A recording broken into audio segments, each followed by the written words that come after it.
Para todos. El Imperio Romano fue la cúspide de la civilización clásica, abarcando 3 continentes y dejando una huella imborrable en la historia. Pero, ¿cómo pasó una pequeña ciudad del Lacio a gobernar el mundo conocido? Hoy desvelaremos la saga completa, desde su modesto origen hasta su dramática caída final. Preparaos para un viaje épico a través del tiempo. Al principio, Roma no era más que una de las muchas ciudades independientes en la península itálica, enfocada en mantener la estabilidad comercial y defenderse de sus vecinos. La tradición nos cuenta que su era como monarquía terminó de forma abrupta en el año 509 a.C., con el derrocamiento de su último y tiránico rey. En su lugar se instauró un sistema revolucionario, la República. El poder ya no estaría en manos de un solo hombre, sino de 2 cónsules elegidos anualmente para mandatos de 1 año. Esta estructura demostró ser increíblemente resistente y adaptable, lo que permitió a Roma incorporar gradualmente a diversas poblaciones vecinas. Hacia el año 300 a.C., el verdadero poder político se había centralizado en el Senado, una asamblea que, en teoría representaba al pueblo, en la práctica estaba limitada a miembros de las familias más ricas, tanto patricias como plebeyas. Durante este periodo, Roma libró una serie de batallas cruciales contra sus rivales más cercanos, los etruscos al norte, las colonias griegas al sur y las tribus celtas que descendían de los Alpes. De hecho, sufrieron un golpe devastador cuando los galos saquearon e incendiaron la ciudad en el 390 a.C. Parecía el fin, pero los romanos, lejos de rendirse, se recuperaron bajo el liderazgo del héroe militar Camilo, reconstruyendo su ciudad y su ejército con más fuerza que nunca. Esta resiliencia sería clave. Para el año 272 a.C., tras derrotar a los griegos en la famosa Guerra Pírrica, Roma ya controlaba toda la península itálica. Su dominio era indiscutible. Pero la ambición romana no conocía límites. Para expandirse hacia la rica isla de Sicilia, Roma chocó inevitablemente con Cartago, la otra gran potencia militar del Mediterráneo. Este enfrentamiento desencadenó el conflicto más brutal y extenso de la antigüedad, las guerras púnicas, que comenzaron en el 264 a.C. La Primera Guerra Púnica, una lucha naval agotadora, terminó en el 241 con una victoria romana que les dio el control de Sicilia. Sin embargo, fue durante la Segunda Guerra Púnica cuando la historia alcanzó un punto de inflexión. Roma se enfrentó a uno de los genios militares más grandes de todos los tiempos, el general cartaginés Aníbal Barca. En una hazaña legendaria, Aníbal logró cruzar los Alpes con su ejército y sus famosos elefantes de guerra, llevando el conflicto al corazón de Italia y sembrando el pánico durante años. A pesar de las aplastantes derrotas iniciales, Roma resistió, se adaptó y finalmente logró detener y derrotar a Aníbal en su propio territorio. Como potencia vencedora, Roma no solo aseguró el control total de Sicilia, sino también de gran parte de España. Tras la Segunda Guerra Púnica, Roma ya era la potencia hegemónica en el Mediterráneo occidental. Su siguiente objetivo natural fue el este, hacia Grecia, lo que provocó las guerras macedónicas. Finalmente, en la Tercera Guerra Púnica, en el año 166 a.C., Roma decidió eliminar a su antiguo rival para siempre. Capturó y destruyó por completo la ciudad de Cartago.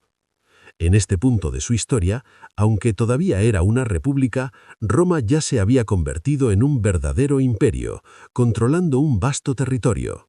Sin embargo, esta rápida y masiva expansión trajo consigo una profunda inestabilidad interna.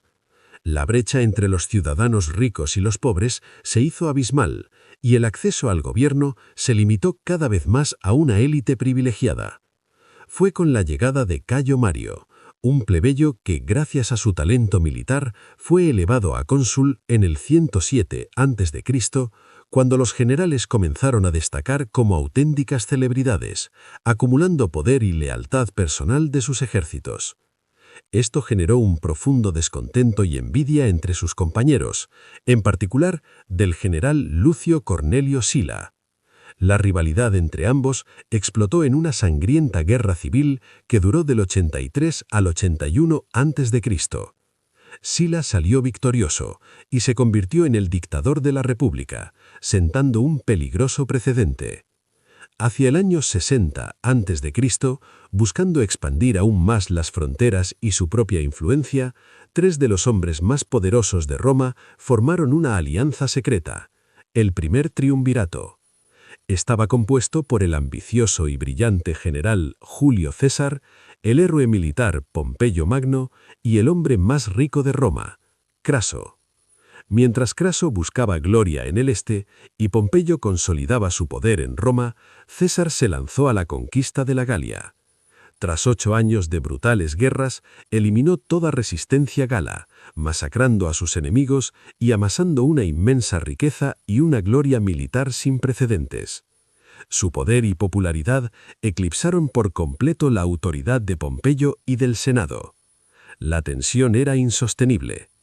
En el año 49 a.C., desafiando la orden del Senado de disolver su ejército, César cruzó el río Rubicón, pronunciando la famosa frase «La suerte está echada». Este acto desencadenó otra devastadora guerra civil. César salió victorioso, persiguiendo a Pompeyo hasta Egipto, y regresó a Roma como el líder indiscutible. En el 45 a.C. fue nombrado dictador vitalicio. Pero su poder absoluto no duraría mucho.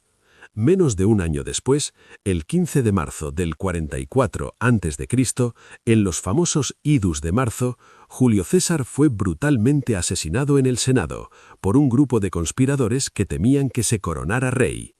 Liderados por Bruto y Casio, creían que estaban salvando la República. Sin embargo, solo desataron el caos. Tras el asesinato, un segundo triunvirato, formado por el leal general de César, Marco Antonio, su joven y astuto novieto Mieto, Octavio, y el pontífice Máximo Lépido, se unió para aplastar a los asesinos. Pero esta alianza tampoco fue efímera. Las ambiciones personales chocaron, y tras la derrota final de Marco Antonio y su amante, la reina Cleopatra de Egipto, en el 30 a.C., el joven Octavio quedó como el único y absoluto líder de Roma. Con una inteligencia política formidable, Octavio restauró formalmente las instituciones políticas de la República, pero en la práctica retuvo todo el poder para sí mismo. En el año 27 a.C., el Senado le otorgó el título de Augusto. Este momento marca el fin de la República y el nacimiento del Imperio Romano. Augusto se convirtió en el primer emperador, dando inicio a la famosa Pax Romana, 2 siglos enteros de una paz y prosperidad relativas que permitieron que el imperio floreciera como nunca antes. Por desgracia, esta edad de oro no podía durar para siempre. La dinastía Julio-Claudia, fundada por Augusto, también trajo consigo emperadores incompetentes o crueles, como el infame Nerón, que agotó el tesoro romano con sus extravagancias y desató persecuciones cristianas. El imperio alcanzó su máxima extensión territorial hacia el año 117 después de Cristo, bajo el gobierno del gran emperador Trajano, un periodo de inmenso poder y estabilidad. La edad de oro de los 5 buenos emperadores terminó con la muerte del filósofo emperador Marco Aurelio en el 180 después de Cristo. Su inepto y vainoso hijo, Cómodo, asumió el poder y su posterior asesinato desencadenó otro terrible periodo de guerra civil. Durante el siglo III, Roma sufrió un ciclo de conflictos casi constantes conocido como la crisis del siglo III. En apenas 50 años, hasta 22 emperadores asumieron el trono, y la mayoría tuvieron un final violento. El imperio estaba al borde del colapso. Fue el emperador Constantino, a principios del siglo IV, quien intentó desesperadamente salvar el imperio. Trasladó la capital desde la caótica Roma a la ciudad de Bizancio, que rebautizó como Constantinopla, la Nueva Roma. Además, en un giro histórico, hizo del cristianismo la religión oficial del imperio. Sin embargo, estas reformas solo retrasaron lo inevitable. 30 años después de su muerte, se produjo la separación definitiva del imperio en dos mitades: el Imperio Romano de Occidente, con capital en Roma, y el Imperio Romano de Oriente, con capital en Constantinopla. Mientras el Imperio de Oriente prosperaría durante otros 1000 años, el Imperio Romano de Occidente sufrió numerosos conflictos internos, crisis económicas y la presión constante de las tribus germánicas en sus fronteras. Finalmente, Roma se derrumbó bajo el peso de su propio tamaño y sus problemas internos. En septiembre del año 476 después de Cristo, un príncipe germano llamado Odoacro depuso al último emperador de Occidente, un joven llamado Rómulo Augustulo, poniendo un final innoble pero simbólico a la larga y tumultuosa historia de la antigua Roma. La historia de Roma es un espejo en el que podemos mirarnos.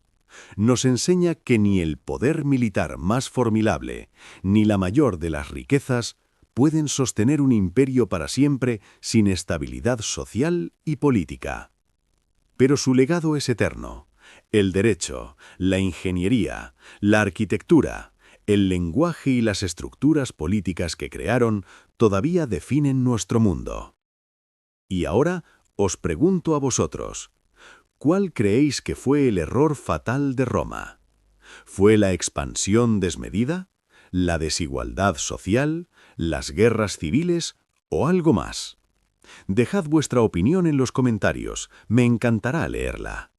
Y si os ha gustado este increíble viaje por la historia, no olvidéis darle a like y suscribiros a Historia para Todos, para no perderos ninguna de nuestras próximas aventuras. Muchas gracias por acompañarnos y hasta la próxima.